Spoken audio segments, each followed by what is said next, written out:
بسم الله الرحمن الرحيم. الحمد لله والصلاة والسلام على رسوله وعلى آله وصحبه وسلم تسليما كثيرا مزيدا إلى يوم الدين. أما بعد. Ramadan is a university of many courses. And it's a course, in a main course, in the essential course, in ibadah, of course, in spiritual aspects.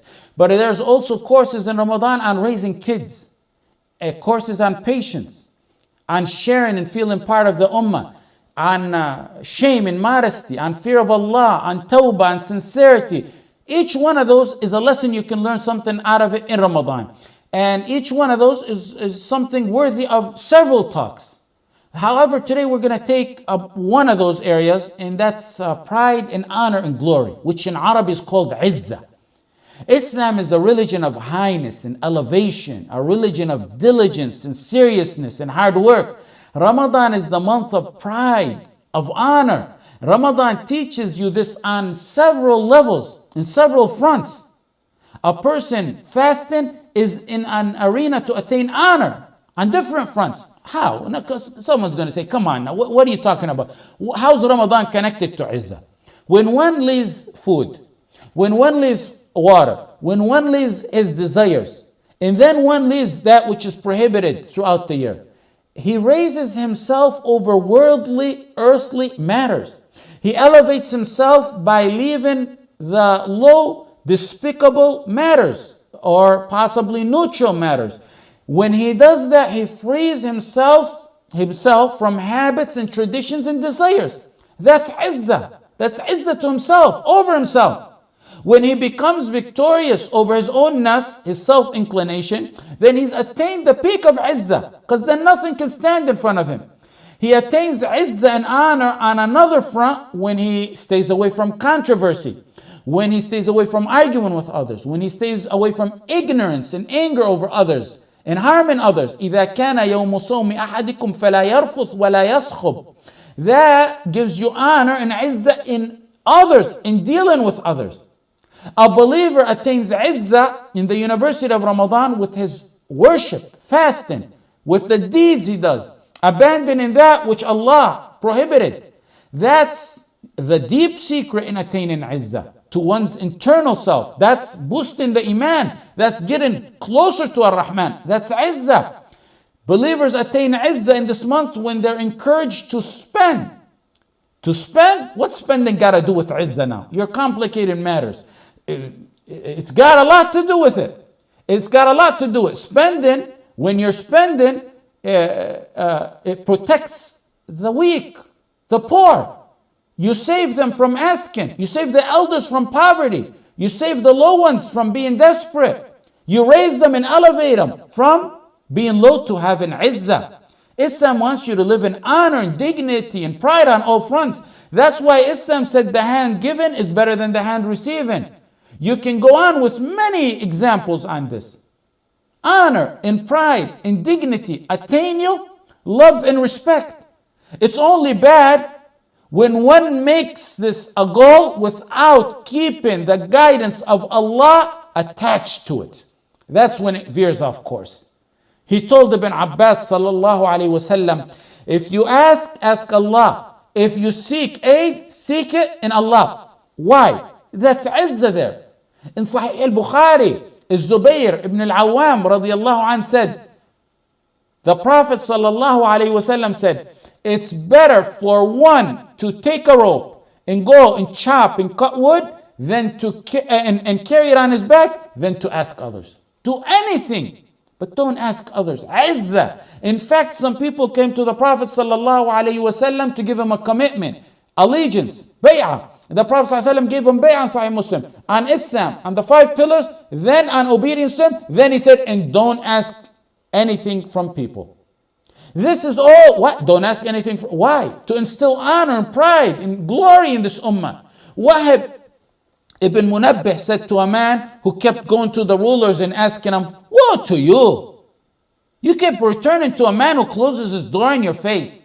And he shows you his poor side and hides his wealth from you.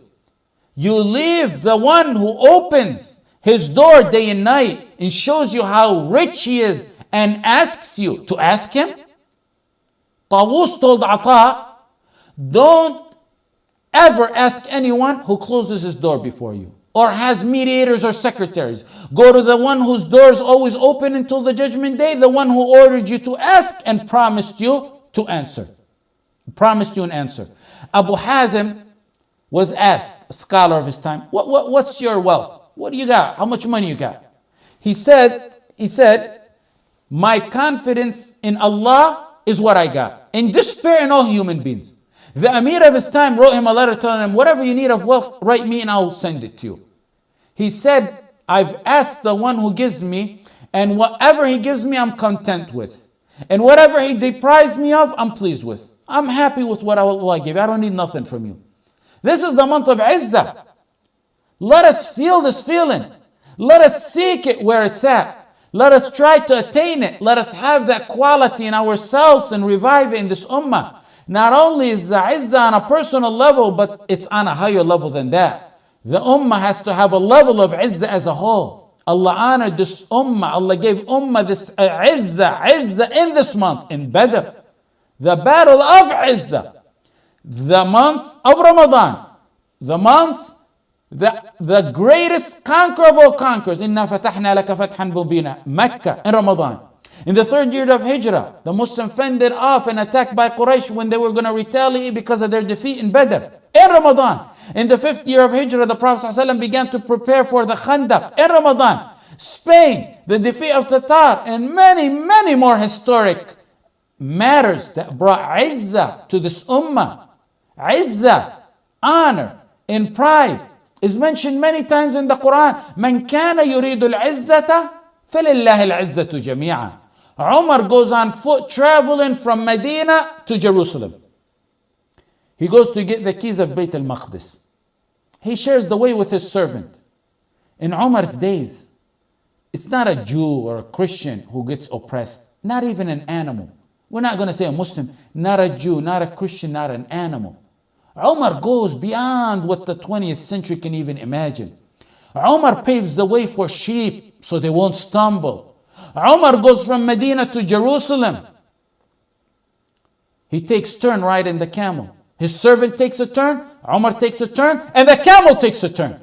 Yeah, that's the beauty of Islam. Even the camel gets to rest. Each one gets 1/3 of the way. May Allah subhanahu wa ta'ala send us the likes of Umar. Abu Ubaidah goes to the outskirts to greet his Khalifa, his leader. When Umar happens to arrive, it's raining. And please visualize with me this scene. This scene where Umar is leading a camel. It's muddy because it's a desert. He ties his shoes laces on his shoulder. One in the front, one on his back. Ibn Kathir went into detail describing the scene. He says the hot sun was hitting the bald head of Umar, meaning he didn't have nothing on his head. He wasn't wearing nothing on his head, nothing on his shoes, and his dress, one side of it was described as fully shredded, and the other parts were stitched up. You can just imagine Abu Ubaidah going to his leader, taking Umar to the side, Umar meeting with him. Umar, you're going to meet the heads of the Romans, the bishops and the priests. They're surrendering the keys to you. This is a historic event, Umar. Umar, how about you change your clothes? That's when Umar lets out a sigh. Ya Abu Ubaidah. Had anyone other than you said this, I would have made an example out of him for the ummah of the Prophet Muhammad ﷺ. Basically saying, Abu Ubaidah, you're special. You've expanded the Muslim land beyond what many did. You are among the top generals of this ummah. Had it been anyone else who said that, I would have punished him to set an example for the whole ummah to learn a lesson from. Then Umar said his golden tweet. The tweet of Umar. Were people honored with Islam? If we choose other than Islam to honor us, we will be dishonored. We'll be humiliated. Were people who are honored with Islam? If we choose other than Islam, we'll be humiliated. Anything other than Islam. Anything other than the teachings of Islam. This last quote in parts of the story Ibn al-Mubarak mentioned it in his Zuhud. Ibn Abi Shayba mentioned it. Hannad mentioned it. Al-Hakim in al-Mustadrak mentioned it. Abu Na'im fil Hulya mentioned it. It's in al-Bidayah wa Nihaya in the 4th volume. It's authentic, as solid as if it was in the Sihah. There's some of the details. Some versions have certain details that are different in the beginning part of the story. The simple solution to the ummah, he gave us the simple solution to the matters of the ummah and to how to attain izzah. If mere words of telling him, change your clothes, got him upset to deem it that he's seeking pride in other than Islam, and he was going to use the durra over the head of one of Islam's biggest generals. Durra is the name of Umar's whip. لو قال هذا غيرك يا أبو عبيدة لجعلته نكالا لأمة محمد نحن قوم أعزنا الله بالإسلام فمهما ابتغينا العزة بغير الإسلام أذلنا الله. Wallah al-Azim, my father made me memorize it when I was less than 5 years old. Embed it into the hearts of your children. This is izzah. This is how you ascertain izzah. I just wonder sometimes what Umar would do with his durra on the heads of the ulama today, who are not seeking honor in a new set of clothing, but they're seeking honor in a new set of values and ideologies. Those who throw themselves in the laps of every predator that looks at them, seeking honor and glory through them. من كان يريد العزة فلله العزة لله العزة جميعا. You desire honor and glory and power from Allah. It comes. عزة جميعا. All of it. All of it. All, he didn't have to say it in the verse to emphasize. All of it comes from Allah. It's not arrogance, but it's not to be ashamed to be a Muslim. You show your pride in the teachings of Islam, in the laws of Islam. You don't care about criticism. You don't want to care about those who criticize you. You don't care about the blame of the blamers. That's pride. When a famous alim called Al-Mahdi was sitting in the masjid once, everyone ran to the Khalifa who happened to walk in the masjid. This man remained sitting, doing whatever he was doing. He remained in the masjid. They told him, don't you want to get up and greet the Khalifa? He just walked in. He said while the Khalifa was listening, we only stand to the Lord of the universe. People only stand to the Lord of the universe. It wasn't a special greet of salam where he's going to embrace him, or a friend he hasn't seen in a long time where you can stand up to him. It was just people going and crowding to kiss up to him, to show him you're the leader, and go around him and get a look at him. The guards went to apprehend this man, Al-Mahdi. What? How dare you say something? Or beat him. The Khalifa said to them, stop, don't touch him. Wallahi, what he said made every hair on my body stand. The Sheikh had pride in izzah, and the leader had fear of Allah. Those who adulate and kiss up to leaders for money, for prestige, for other reasons, they've lowered themselves and they lack pride in izzah in this religion. Malik ibn Anas, the Imam of his time, summoned by Harun. There is no Imam like Malik today, and there's no leader like Harun al-Rashid today. He says to him, come over and teach me and my kids. Harun tells Imam Malik. Any alim would have dreamed of that opportunity, because all you got to do is read in the Western books how much they say Harun used to spend on knowledge and on poetry, on poets. Imam Malik said to him, Al-ilmu yu'ta wa la ya'ti. You go to knowledge, you seek knowledge. Knowledge doesn't come to you. When Harun al-Rashid entered his house, the house of Imam Malik, he sat up and put his back on the wall. He's getting comfortable. Malik said, honor your elders. I'm older, respect me, sit up. Basically, he said, respect me, sit up. So Harun complied and showed him respect. Harun then told him the statement. He said, others lowered themselves to us with their knowledge. We didn't benefit from them. We humbled ourselves to your knowledge and we benefited from it. Even the leaders can tell who's fake and who's not. Izzah is on all levels. Look at the khulafa back then, the leaders back then, even the oppressive leaders back then. In this month, Al-Mu'tasim in Amuriya, 223 years after the Hijrah, the empire, the Roman Empire, seen a weakness that the Muslim had, where the Mu'tasim went to fend off someone called Babik al-Kharmi. When he went to fight him off, the Romans seen a weakness, so they took a portion of the Muslim land. They invaded it. They killed the children, the elders, no mercy. They had no mercy and compassion on anyone. They didn't spare anyone. They took over 1,000 female Muslimat as slaves, concubines, and they slaughtered their kids before them. And then they took Muslim male prisoners, put iron rods in their eyes, and they cut their ears off and snatched their noses off. Then comes a shout from one of the Muslim, wa mu'tasimat, to the Mu'tasim. And she shouted for the Mu'tasim for help. On the spot, he went to her aid. What a mockery when you look at today. What a mockery, what foolishness. The Syrians being massacred like something that's going to go in history. One of the top catastrophes in history. The Syrians are massacred. History is going to document it. For 2 years. After Mufti Obama declares war and openly says now he's going to help them, now suddenly the shiuch pop up in Egypt and then elsewhere, and everyone wants to talk about it and speak those big terminology. Where were you for 2 years before that? Where were you 2 years before that when they were getting slaughtered like sheep? What an ummah. What an ummah in their low thinking. They hailed, those are heroes? And those are heroes after 2 years, after they're given the green light? What a backward thinking ummah we have. I ask Allah subhanahu wa ta'ala to open their eyes so they can analyze things the proper way, because there's no izzah. Those ulama are the heroes.